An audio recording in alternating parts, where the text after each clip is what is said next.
Bem-vindos ao Congresso Multidisciplinar de Urgências e Emergências. Essa palestra será sobre comunicação de emergência de saúde pública.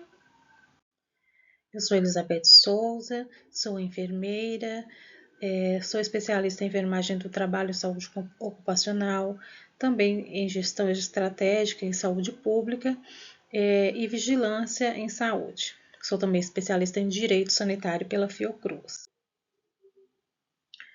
Bom, o meu objetivo é trazer essa palestra para vocês e apresentar a comunicação, tanto de risco quanto de crise, como uma forma bem planejada e oportuna, fazendo parte de uma estratégia para se obter sucesso no enfrentamento ou na possibilidade do enfrentamento de uma emergência em saúde pública, né? Então, eu vou trazer para vocês aqui alguns conceitos importantes. O primeiro deles é o conceito de risco, que é um perigo potencial de ocorrer uma reação tida como adversa à saúde das pessoas expostas a ele, ou ainda a possibilidade de dano em diversas situações, como física, psíquica, moral, intelectual, social, cultural ou espiritual do ser humano.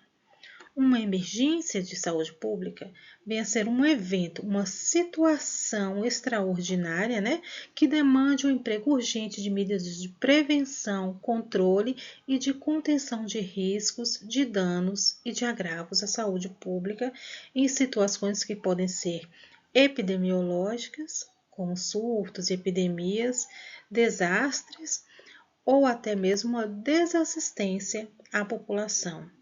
A gente tem que tirar de mente que uma emergência são só desastres, enchentes, pode ser uma queimada de alguma região, pode ser também um surto, pode ser um evento em que a comida servida estava contaminada, e tudo isso é uma emergência de saúde pública. E a gente tem que fazer a vigilância, e uma abordagem específica para cada situação, e também um tipo de comunicação específica. Então, a gente vai ver agora o que é essa comunicação de risco. É uma troca em tempo real de informações, recomendações e opiniões entre especialistas ou autoridades e as pessoas que enfrentam uma ameaça à sua saúde, ao bem-estar econômico e social, com o objetivo de ajudar essas pessoas expostas ao risco a tomarem decisões informadas. Para que uma comunicação de risco ocorra e tenha um retorno positivo da comunidade, nós precisamos gerar um sentimento de confiança, de competência, apresentando dados embasados cientificamente e dispondo da vigilância da comunicação, ouvindo o público, criando estratégia, monitorando a comunicação que está sendo feita, divulgada.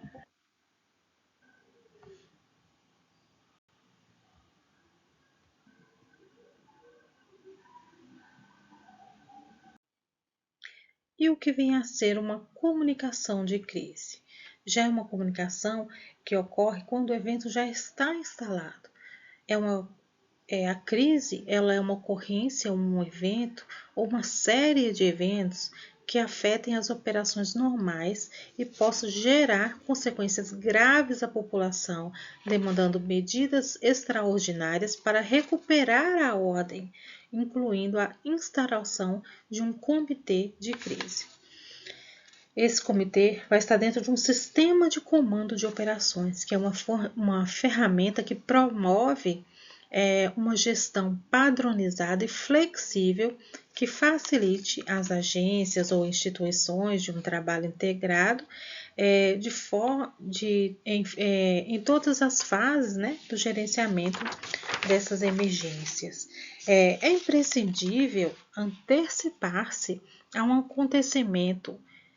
Infelizmente, alguns não tem como a gente evitar, mas é preciso a gente colocar à disposição o nosso conhecimento, tanto em assistência quanto em comunicação, para evitar ou minimizar ao máximo, né, os problemas, sem que se perca tempo ainda na criação de protocolos ou metodologias de enfrentamento.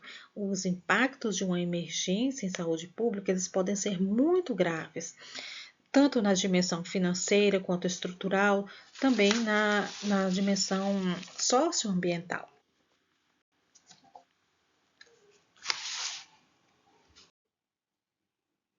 Bom, a gente vai falar agora um pouquinho sobre a comunicação de risco e a comunicação de crise, diferenciar essas duas. Então, no cenário de comunicação de risco, são feitas previsões do que pode acontecer, tentando conscientizar e persuadir o comportamento daquela população. Já no cenário em que a comunicação é de crise, ela é apenas informativa, sobre o que tem acontecido, sobre o que aconteceu, e tenta manter a população informada, né, e consciente do que está acontecendo.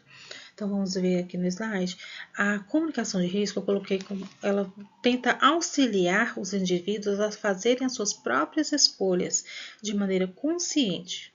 Como é isso? A gente vai fornecer o conhecimento sobre algo e vai apresentar os possíveis desfechos negativos, né, e os riscos à saúde. Então, a gente vai tentar persuadir o comportamento.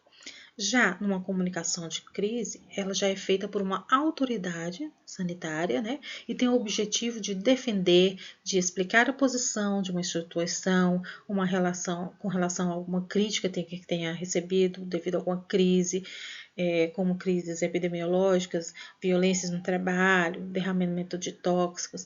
Então, essa comunicação ela vem para informar.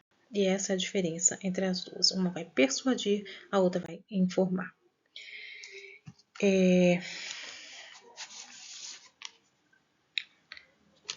Vamos falar um pouco agora sobre a percepção dos riscos, como eles ocorrem. A percepção, ela orienta o nosso comportamento, o que é essencial para a nossa aprendizagem, já que a comunicação de risco ela busca influenciar o comportamento das pessoas. Bom, a gente vê aqui a percepção de risco no centro, né, do nosso gráfico, trazendo aí produções científicas, comunicação, gestão de riscos e a construção mental das percepções e uma concepção ampliada. O que isso quer dizer? Os estudos sobre essa percepção de riscos, eles iniciaram na década de 70, né, com a abordagem era mais objetivista, era uma abordagem probabilística, matemática, né? E com o tempo ela foi evoluindo e incluindo fatores emocionais, culturais, o que é crucial para as nossas abordagens terem sucesso.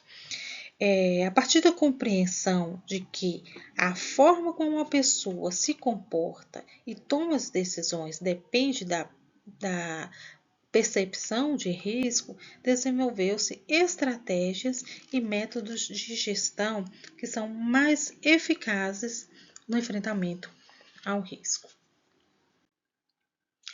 Uma dessas metodologias, eu trouxe aqui, é a utilização da NBR ISO 31000 de 2018 sobre o processo de gestão de riscos, né? Ela é uma norma internacional que fornece diretrizes para a gestão de riscos em organizações. Esses riscos podem ser de todos os tipos e tamanhos. Então, esse diagrama ele expressa o processo a partir da ISO 31000. E ele começa com o estabelecimento de um contexto, seguido pela avaliação de risco, que tem 3 etapas, que é a identificação, a análise e a avaliação dos riscos. Então, segue-se aí uma dinâmica de tratamento agora dos riscos, né, onde são desenvolvidas as estratégias, e a gente vê aqui dos lados, né, a comunicação e o monitoramento como elementos contínuos de todo o processo. Então, as etapas de avaliação que eu coloquei aqui, como é que ela pode ocorrer? Então, a gente tem que questionar o que pode acontecer, quando, onde e como, e também o porquê daquilo estar ocorrendo. Ela aponta, né, que o que deve ser considerado também na identificação dos riscos, como fatores tangíveis e intangíveis, eventos, ameaças, oportunidades, vulnerabilidades, as capacidades daquele evento, as mudanças de contexto, né? E também leva em consideração as mudanças, né, ambientais. É um modelo amplamente utilizado. Então, nessa relação entre percepção e comunicação de risco, tem uma síntese que eu gosto muito de usar, que a comunicação transcende em muito a perspectiva informacional. Ela não é apenas um veículo para a transferência de informação, mas também uma estratégia para promover, influenciar a mudança de comportamento. Ela é mais do que informar, é negociar sentidos e significados.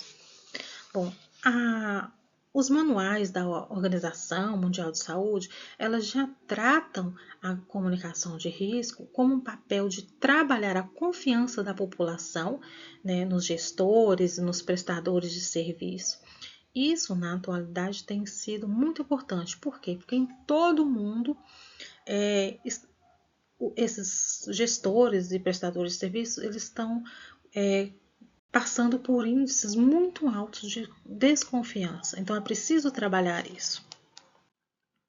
E como se dá a comunicação? A gente tem aquela visão, né, hegemônica, tradicional, do emissor, a mensagem, o meio e o receptor. Mas a visão contemporânea, a visão mais atual, é de que todos esses elementos, eles sofrem alterações, né? Na medida que estão sendo, na medida do processo em que estão sendo desenvolvidos. Os sujeitos, eles se relacionam, então eles trocam informações, eles trocam experiências, eles convivem. Então não é mais aquele direcionamento único.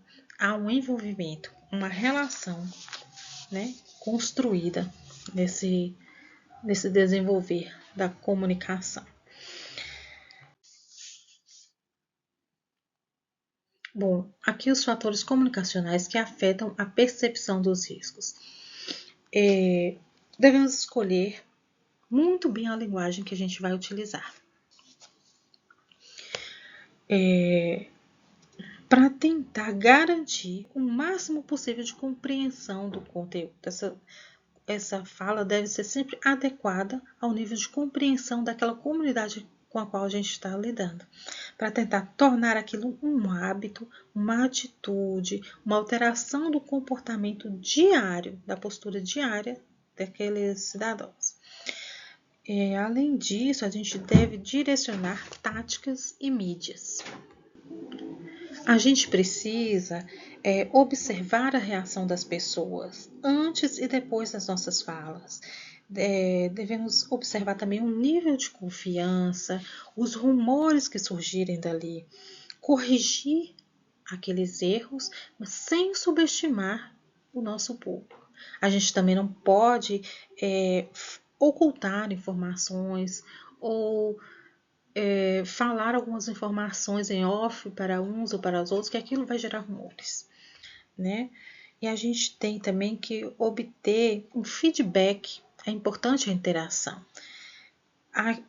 Essa interação, ela vai nos ajudar, vai trazer proximidade, vai favorecer a comunicação naquela comunidade, vai trazer o que? Confiança.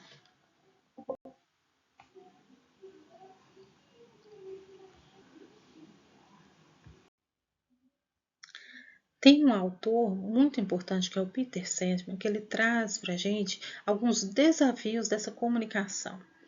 O primeiro deles é alertar sobre o risco desconhecido ou subestimado.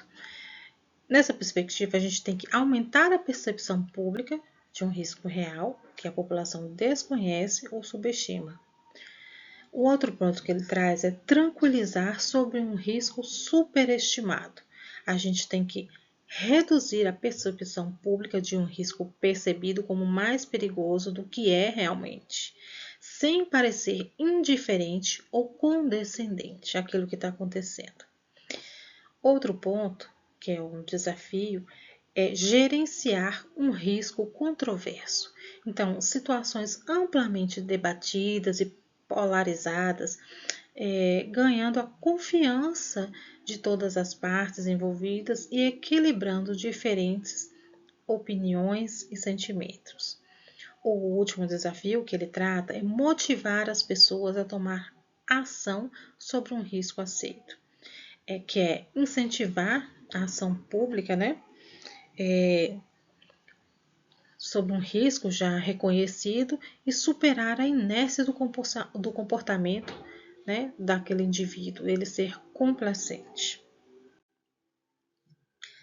A gente vai ver aqui que há uma diferença entre informação e comunicação. Então, uma comunicação ela é mais do que informar. Ela vai negociar o sentido, como a gente viu naquela frase, né? Ela é fundamental para engajar o público. A informação, ela é uma mensagem que compartilhamos. Ela é uma transmissão de um conteúdo factual. Ela pode ser objetiva ou subjetiva. Ela é apenas um elemento da comunicação, que é uma construção desses significados. Ela acontece pela interação dos indivíduos, né? De grupos, de diferentes grupos de profissionais, de usuários da saúde, né? Ela vem como uma negociação de sentido. Ela se dá através de um relacionamento. Bom, num espaço de comunicação, a gente tem sempre que levar em consideração o quê? O outro. Mas quem é o outro numa comunicação de risco? O outro é um stakeholder, é a parte interessada, é o sujeito, é o público. E esse sujeito, esse público, esse stakeholder, ele tem que estar inserido na comunidade.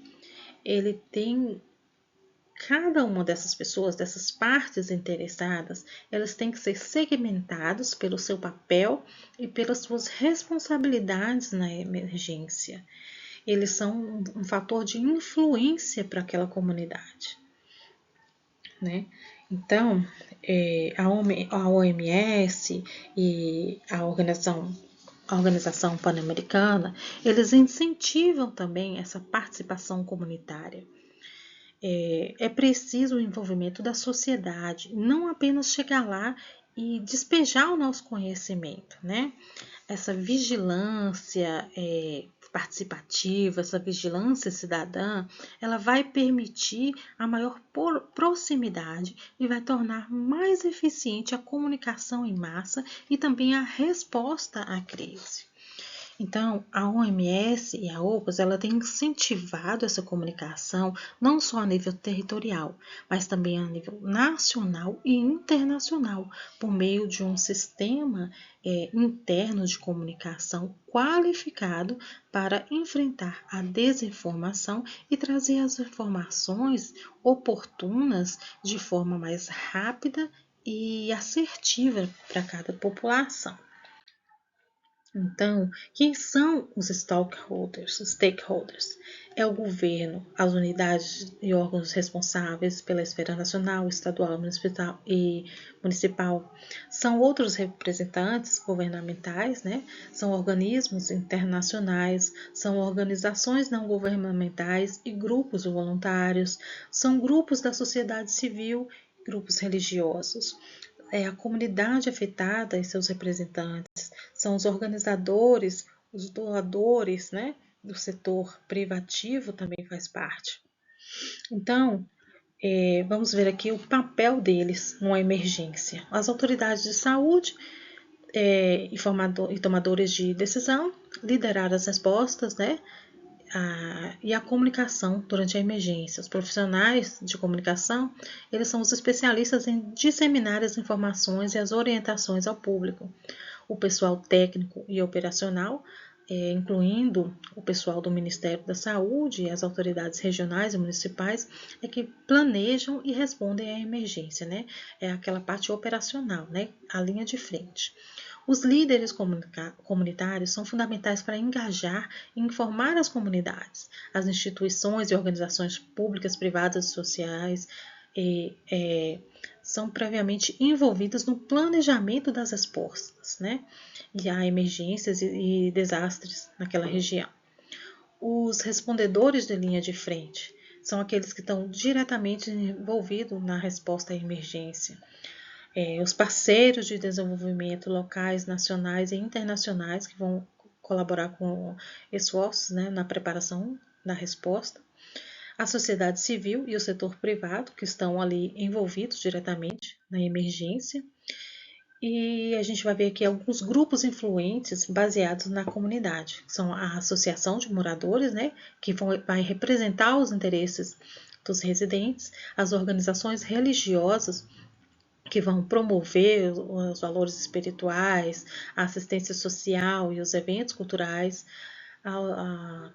as organizações de voluntariado, né, vai mobilizar os voluntários, entrega de alimentos, comidas, colchões, localização, né, para que as pessoas sejam abrigadas, os clubes culturais e esportivos, né, que podem promover essas atividades saudáveis, interações sociais e até mesmo abrigar pessoas, cooperativas e associações profissionais, né, que reúnem interesses em comuns de prestação até de serviço. Tem os grupos de defesa de direito que lutam pela justiça social, igualdade de gênero. Tem os movimentos sociais, né, organizados que defendem uma causa social, né? E também tem aqueles líderes de comunidade, que são os líderes políticos, religiosos, são aqueles líderes tradicionais, né, daquela comunidade. Tem também os líderes indígenas, líderes afrodescendentes, líderes de comunidades tradicionais, né, como as quilombolas. Então, a gente viu aí que a comunicação de risco, ela depende de quê? Dos stakeholders e da proximidade com a emergência, de comunicar por proximidade, que a gente vai comunicar com ali dentro daquele grupo operacional que está na linha de frente, né? Primeiro, a população, né? Comunicar aquilo que está acontecendo para sociedade, para os profissionais de saúde entre si, depois naquela organização com diferentes profissões, diferentes agentes envolvidos, daí para os seus gestores, daí para as autoridades, né? Então, o resultado desejado também é um fator de dependência, né? O resultado desejado influencia a abordagem e a narrativa informacional. Como?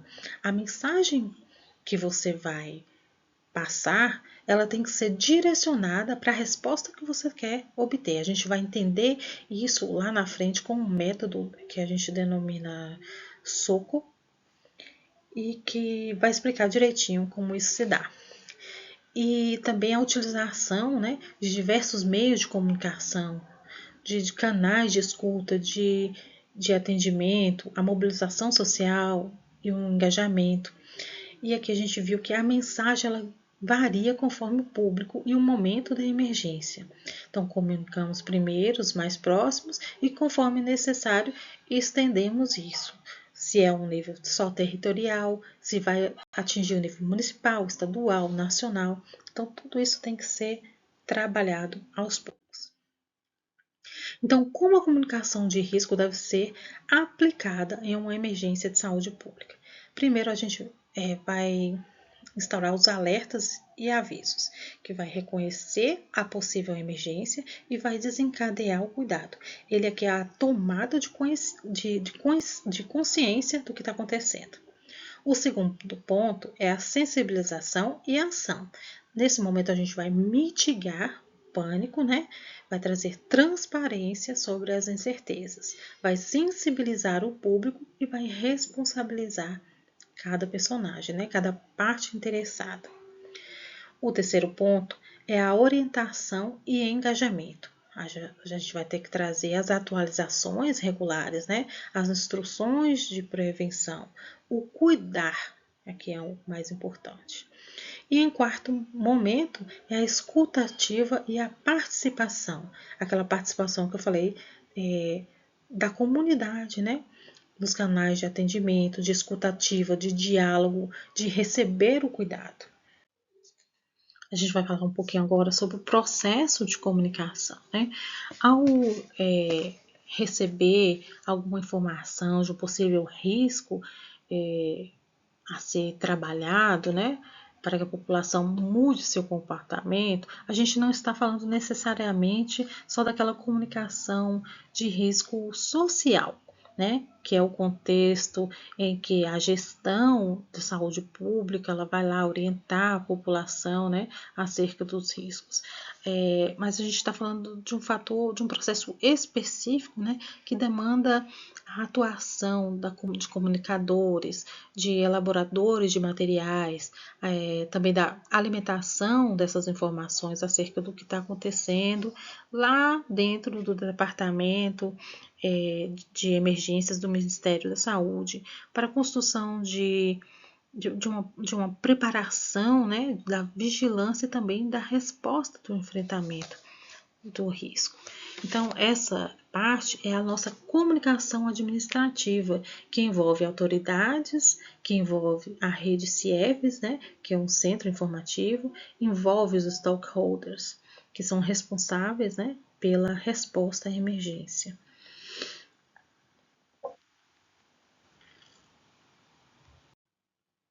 Então, a gente vê aqui de forma detalhada que a comunicação administrativa ela produz e segue fluxos e protocolos estabelecidos. E o objetivo é informar e notificar sobre a emergência em saúde pública, alertando para a possibilidade ou a existência de uma situação, bem como o andamento de uma resposta. Ela compartilha dados e estratégias com os diretamente envolvidos na resposta.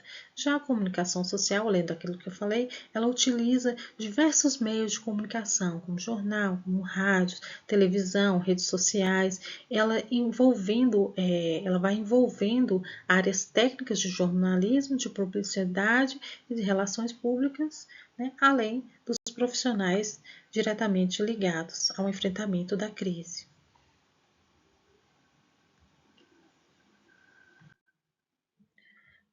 Ainda sobre a gestão da informação, né, ela é uma necessidade diante de uma emergência de saúde pública. As informações disponíveis, elas são essenciais para o conhecimento do problema a ser avaliado até sua resolução. E ela envolve o stakeholder ali no centro de sua performance, né? Influenciando os demais.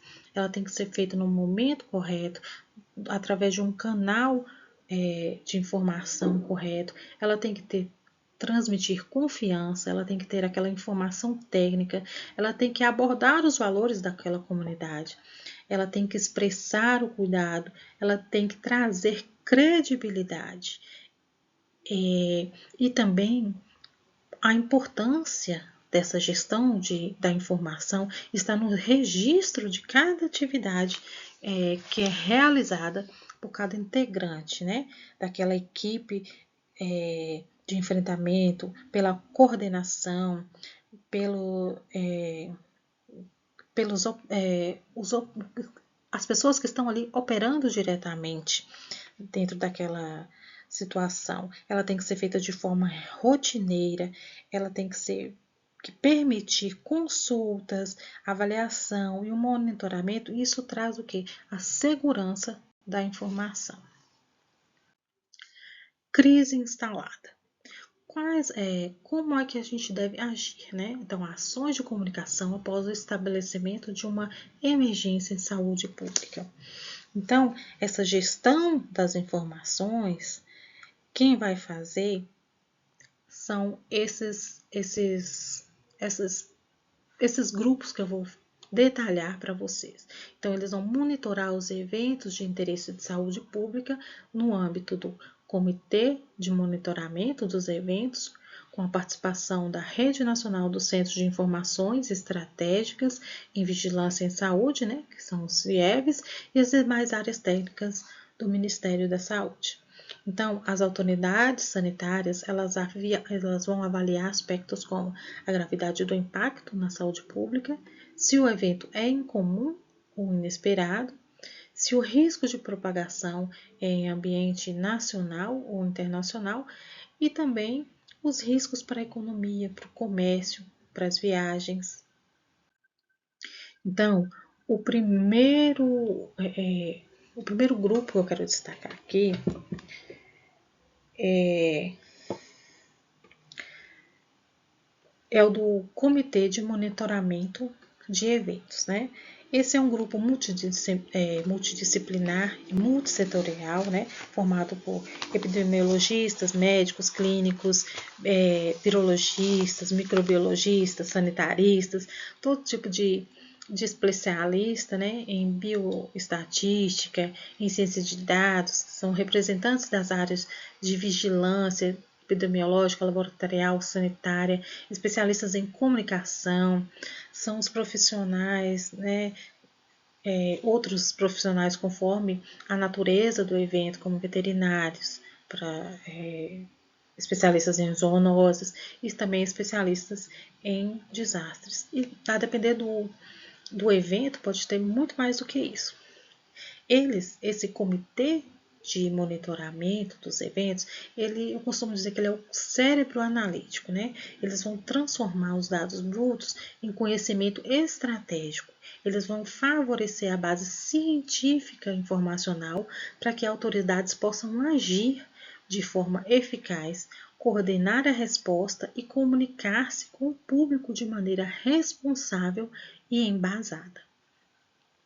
Eles fazem reuniões periódicas, a depender do evento, pode ser reuniões diárias, semanais ou até mesmo quinzenais. Então, eles vão acompanhar de forma contínua e sistemática, né, cada evento em saúde pública e suas potencialidades, né, identificadas pelos CIEVs e outras fontes. Então, o Comitê de Monitoramento de Eventos, ele vai discutir essas informações para tomar as decisões técnicas, né, e recomendar ações para prevenir ou conter os eventos adversos, né, e a possibilidade também de ativar um COI, que é um outro setor que eu vou explicar mais tarde, que é o Centro de Operações, né? Então, a sinergia entre os COIs e CIEVs, o Comitê de Monitoramento, ele tem uma sinergia com os COIs, que são os centros, né, de operação de emergência, e também com os CIEVs, que é um centro de informação, né? Mas ele não faz parte diretamente desses dois centros. Embora trabalhe com uma estreita colaboração, o CME tem um foco estratégico e analítico. O CME ele recebe dados brutos e informações no campo dos CIEVs, que são Centros de Informações Estratégicas em Vigilância e Saúde, que são sistemas de alerta e detecção. As análises e recomendações do CME subsidiam as decisões e ações operacionais coordenadas pelos Centros de Operação de Emergência. Há uma troca constante de informações. O COI ele informa sobre o processo, né, das ações, os desafios operacionais. O CME ainda faz as análises e recomendações com base na realidade de campo. Então, ele traz subsídio à tomada de decisão política, né? Então, os informes cruciais para que o governo e gestores públicos possam tomar as decisões e alocar os recursos de forma estratégica. Quando a gente fala em CIEVs, ele é o Centro das Informações Estratégicas e Respostas em Vigilância em Saúde. Ele é um serviço de inteligência epidemiológica que realiza detecção, notificação, monitoramento e apoio às respostas de eventos que podem se tornar emergências públicas, né? Os CIEVs, ele pode ser nacional, estadual, municipal, eles são as portas de entrada das notificações de evento em saúde pública, como notificações telefônicas e eletrônicas, além de monitorar as notícias da mídia. Ele atua de forma contínua e sistemática, avaliando e divulgando informações estratégicas. Então, a rede CIEVs ela é fundamental na produção e disseminação dos comunicados de risco, né? Tanto para os profissionais de saúde, como para o público, né? Ele alerta sobre a ocorrência de casos, de surtos e outros eventos. Embora a comunicação externa seja mais ampla e possa vir do COI, né? As autoridades superiores, o CIEVs, ele é a fonte primária desses dados e informações técnicas que vão subsidiar cada comunicado. O COI, como já disse, ele é o centro de operações das emergências, é a linha de frente. O COI é o coração da resposta a uma emergência.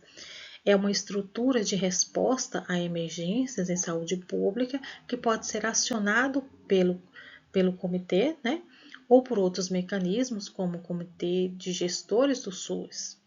O COI ele é responsável por coordenar as ações de resposta, mobilizar recursos e articular a comunicação entre as diferentes instâncias do sistema de saúde. Ele reúne representantes de diversos setores de saúde e de outras áreas, a defesa civil, áreas de segurança, assistência social, para coordenar as ações, né? Um dos papéis cruciais do COI é garantir a comunicação eficaz. Isso inclui aqui a designação formal de um porta-voz, que será o ponto focal para a imprensa e o público. Os informes eles são elaborados nas informações trazidas, divulgadas e validadas, né, dentro do COI, que devem ser precisas, consistentes e oportunas. O COI também é responsável por elaborar os relatórios, né, informativos oficiais, tanto para as autoridades, para a imprensa e para a população, né, e deve manter sempre atualizado. Ele é responsável também pelos planos de contingência. Documentos registram planejamento elaborado a partir do estudo das possíveis hipóteses, né, de emergência pública para apoiar respostas a emergências, no qual estão previstas as responsabilidades de cada organização, as prioridades das medidas iniciais a serem tomadas, além da forma como os recursos serão utilizados. Esses planos consideram diferentes estágios operacionais, definidos com base na situação epidemiológica, na gravidade do evento, na capacidade de resposta do sistema de saúde e nos recursos disponíveis.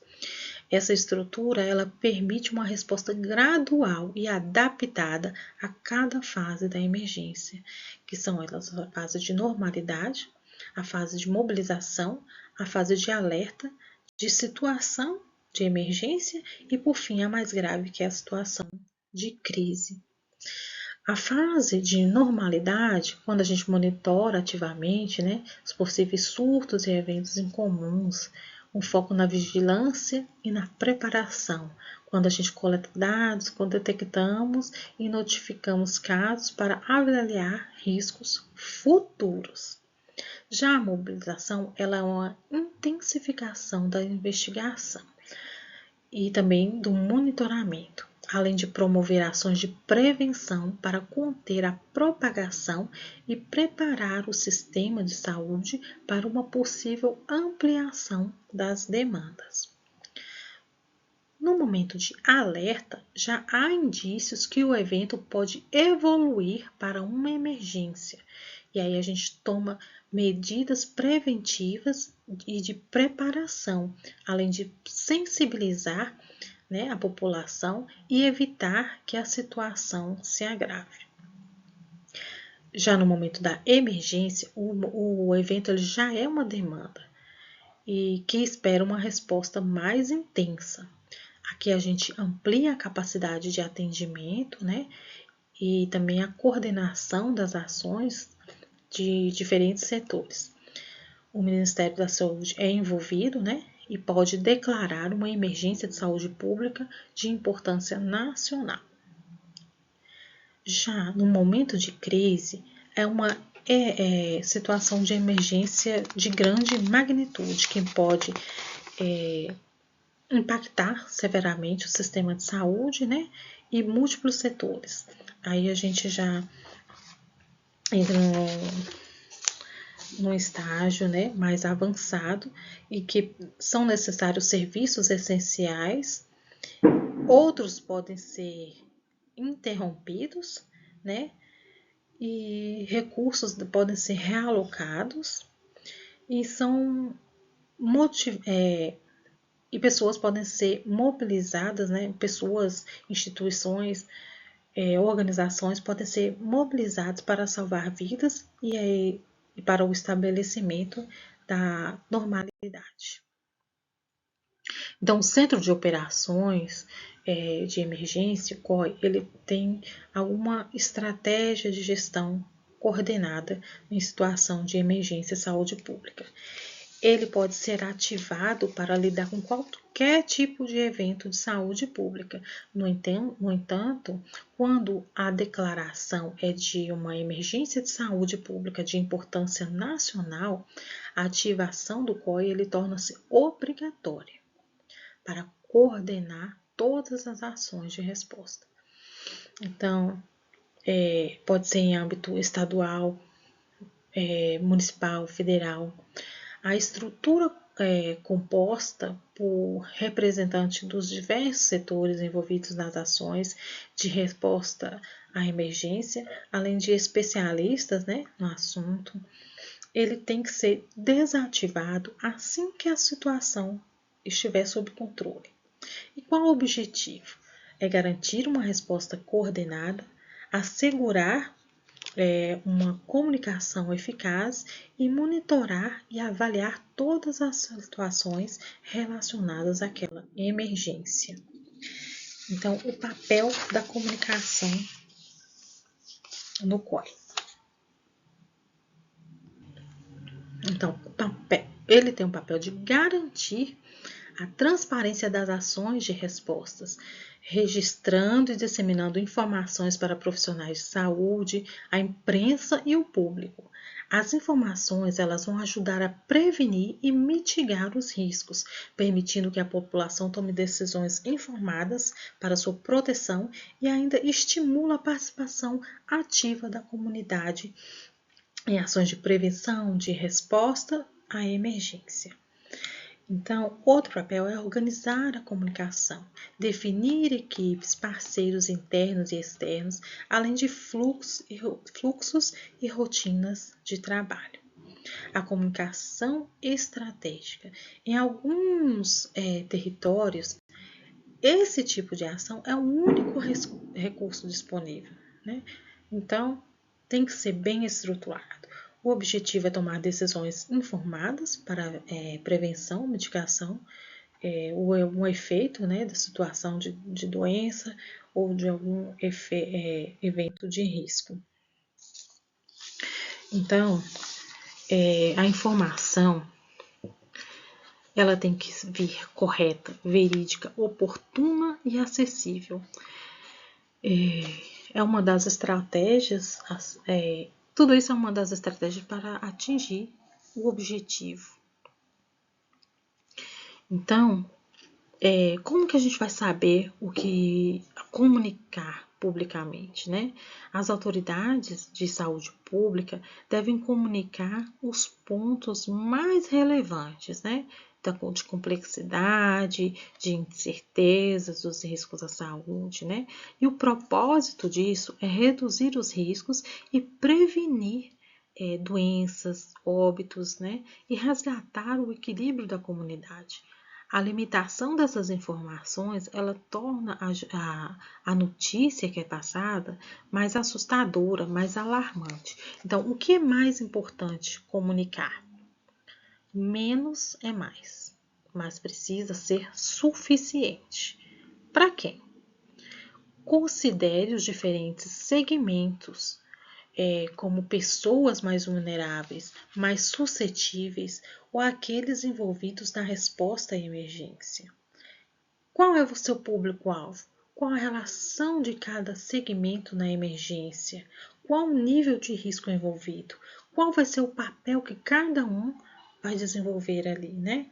De que forma e quais são os veículos de informação que a gente pode utilizar?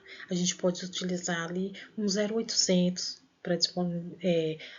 para informar a população, para trazer aquelas dúvidas mais frequentes. Um e-mail, um aplicativo, os chatbooks, as redes sociais, e agora, né, as tecnologias digitais, né, a utilização, né, dos influencers digitais na tentativa de influenciar, de engajar aquelas pessoas.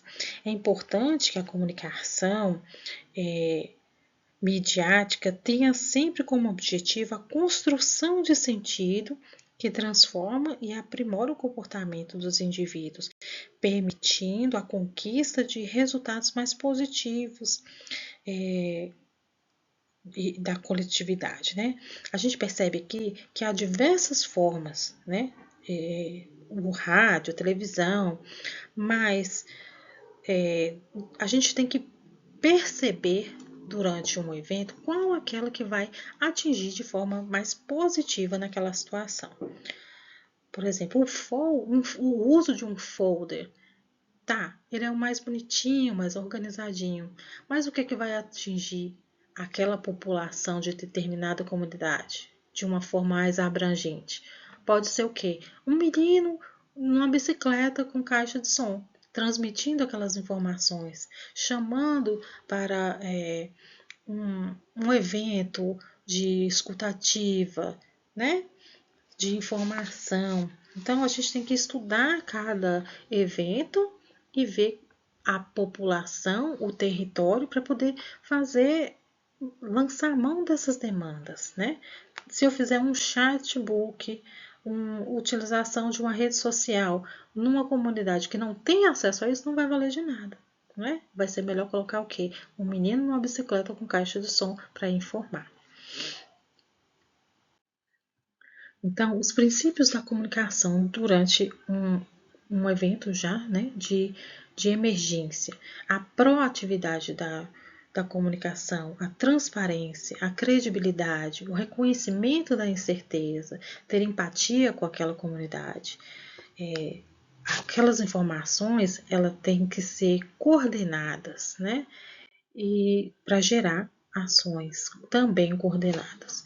Então, a comunicação durante uma emergência de saúde pública, a gente estipula um prazo de 24 a 72 horas para fazer o quê? Instituir uma equipe de comunicação, né? Definir fluxos, funções, parceiros, rotinas de trabalho, produção de materiais, integrar as partes interessadas, né? E incluir nisso aí os gestores daquela comunidade.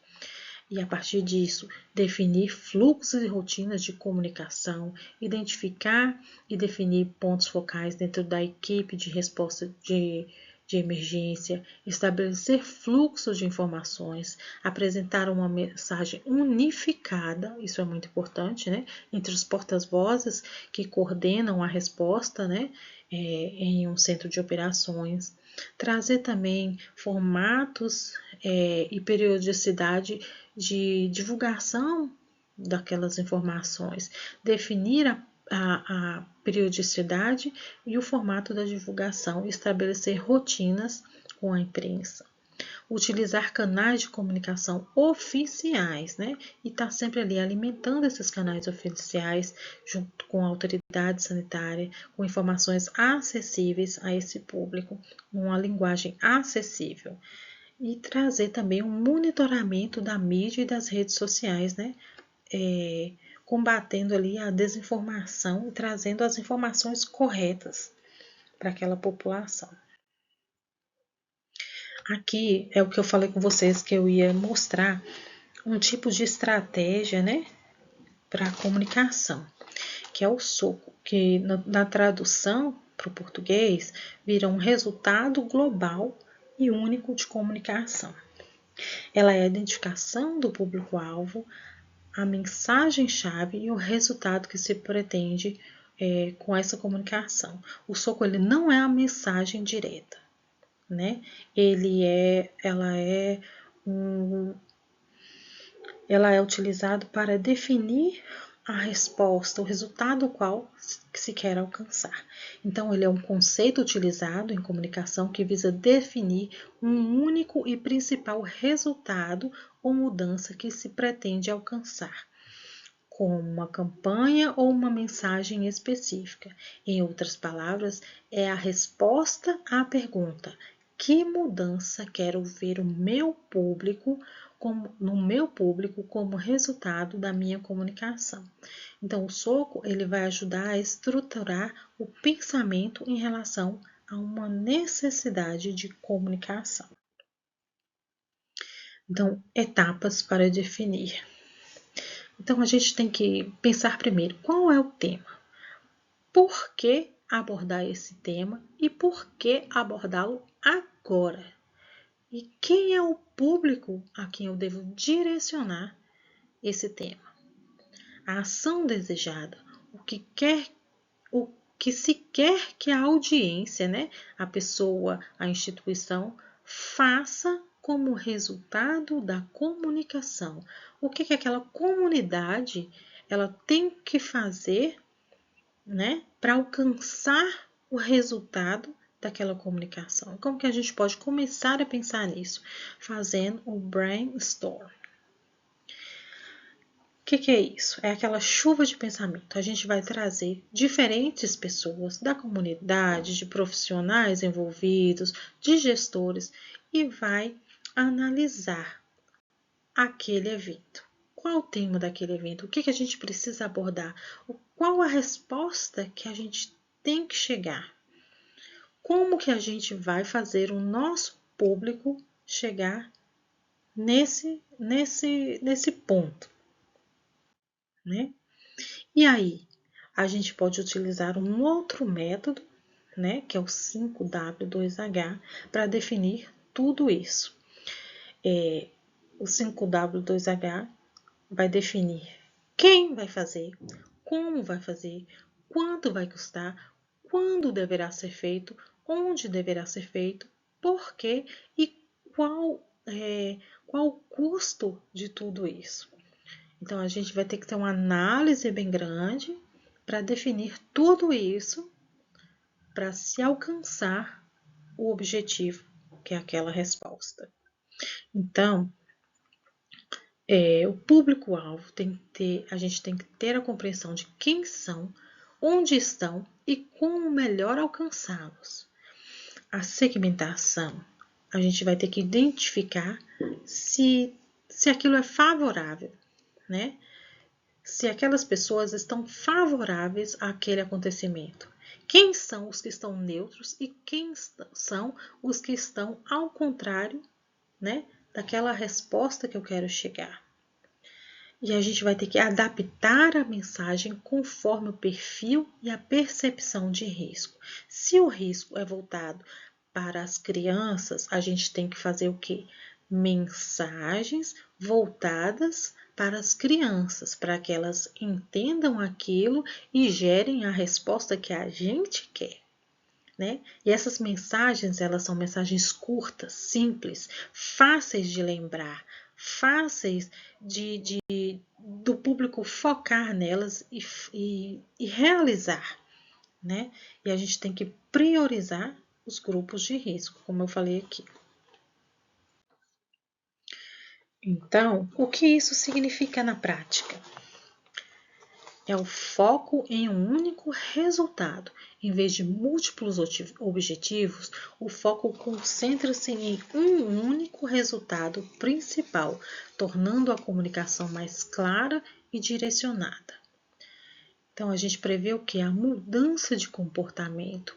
O soco vai descrever a mudança que se espera que o público experimente como resultado da comunicação, seja uma mudança de atitude, de conhecimento, de comportamento. A perspectiva do público deve ser o alvo, né? O soco ele deve ser formulado a partir da perspectiva do público-alvo, refletindo as mudanças que eles precisam ou desejam. Só que isso tem que ser uma meta alcançável e realista. Não adianta nada a gente ficar aqui elaborando coisas que não vão ter um resultado. Né? E a gente precisa de um tempo definido. É importante ter um prazo, né, para a realização disso, não ficar se estendendo. Né? A gente precisa medir o progresso, a eficácia daquela comunicação. Né? Então, o soco ele direciona a comunidade para um resultado desejado, a compreensão do público e a elaboração de mensagens eficazes são fundamentais para mitigar impactos em emergência e em saúde pública. E a gente tem que ter cuidado com especulações, com resultados que não podem ser atingíveis, né? A gente vai falar um pouquinho, a última parte, sobre os porta-vozes, né? Em uma emergência de saúde pública. Quem é um porta-voz? Ele vai ser sempre a autoridade máxima de um órgão, né? Mas também tem aquele porta-voz secundário, que é um porta-voz técnico, que ele vai apenas complementar as falas em alguns momentos, né? Daquele porta-voz principal. Ele é responsável por transmitir informações claras, precisas, em tempo hábil. Ele tem que ter disponibilidade. Ele tem que ajudar a construir a confiança com o público, né? E gerenciar essa percepção geral da situação. A comunicação dele tem que ser transparente, empática, tem que ajudar a manter a calma, tem que reduzir o pânico e facilitar o entendimento das ações necessárias para responder à emergência. As mensagens têm que ser consistente, unificada, especialmente quando diferentes organizações estão trabalhando juntas em um centro de operação. Geralmente, os porta-vozes em um COR e um CIEV são aqueles gestores, né? Em nível nacional, vai ser o Ministério da Saúde. No Brasil, o Ministério da Saúde, por meio da Secretaria de Vigilância de Saúde, né? E mais especificamente da Coordenação Geral das Emergências de Saúde Pública, né? Que é a Autoridade Sanitária Central. Vai vir aí na pessoa do ministro da Saúde ou no secretário de Vigilância em Saúde. Em nível internacional, a gente vai ver aqui que é a Organização Mundial de Saúde, né, que é definida através do Regulamento Sanitário Internacional e a Organização Mundial de Saúde, né, trazendo seus gestores gerais, né. A comunicação da OMS, ela visa coordenar a resposta global, né? Fornecer informações baseadas em evidências e orientar os países membros sobre as melhores práticas, né? Os países membros são obrigados a notificar a OMS, né, os eventos também que possam constituir uma emergência de saúde pública de interesse internacional.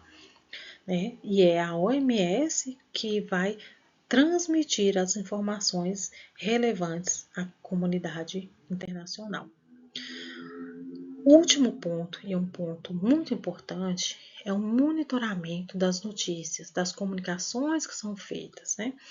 Então, a gente tem ouvido falar muito, né, nas fake news, que hoje em dia são tratadas como termo desinformação, né? Uma comunicação eficaz, ela é importante, sobretudo, para combater as especulações comuns em momentos de incerteza, né? A notícia distorcida, a gente sabe que ela rende mais, ela vende mais, ela atrai mais olhares, né? E hoje em dia a gente sabe que existe uma parcela que é cada vez mais crescente. Aliás, não é hoje em dia, né? Ela já vem há muito tempo, mas hoje em dia esse tipo de, de, de mídia ele está crescendo muito e ele vem trazendo o que? A desinformação intencional, sobretudo para quê? Para vender, né? Para direcionar-se politicamente. Então, e geralmente são questões muito importantes, né? São questões muito graves da saúde. Então, a desinformação são informações frequentemente produzidas e disseminadas com aparência de veracidade, né? Tem todo ali um contexto que envolve o leitor, mas os argumentos, né? Mas são inverídicos. Ela visa distorcer fatos ou criar realidades fictícias que favorecem interesses políticos, econômicos e outros. E isso gera o quê? Consequências. Essas consequências, elas são chamadas de infodemia. As consequências da desinformação são graves, resultando em danos sociais, morais e psicológicos e também materiais. Elas podem gerar confusão, riscos à saúde, comportamentos de risco e também trazer prejuízos, né, em ações de saúde pública. E como a gente combate essas desinformações? A gente vai verificar cada informação, evitar a propagação, verificar as fontes, analisar títulos, datas, locais de ocorrência. A gente tem que checar imagens, a gente tem que checar fatos detalhadamente, comparar as informações, analisar criticamente. A gente precisa engajar a população nas redes sociais, a gente precisa ter responsabilidade individual. Já existem alguns movimentos na legislação, né? E alguns programas como saúde, consciência, também o saúde sem boato, tem o Dia Internacional, né, da internet sem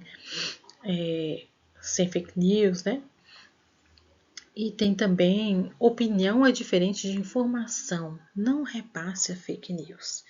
E a gente precisa disso para ter uma educação midiática. A gente precisa treinar o nosso público a analisar esses fatos, né? Antes de disseminar, de propagar mais ainda essas desinformações. Então, agora eu agradeço a vocês a oportunidade de estar aqui e eu trago aqui só um pensamentozinho, né, do Nelson Mandela, que ele vem falar pra gente que se você falar com o homem numa linguagem que ele compreende, isso vai entrar na cabeça dele. Se você falar com ele com uma linguagem, com a própria linguagem, você vai atingir o coração. Então, obrigado a todos. Até a próxima.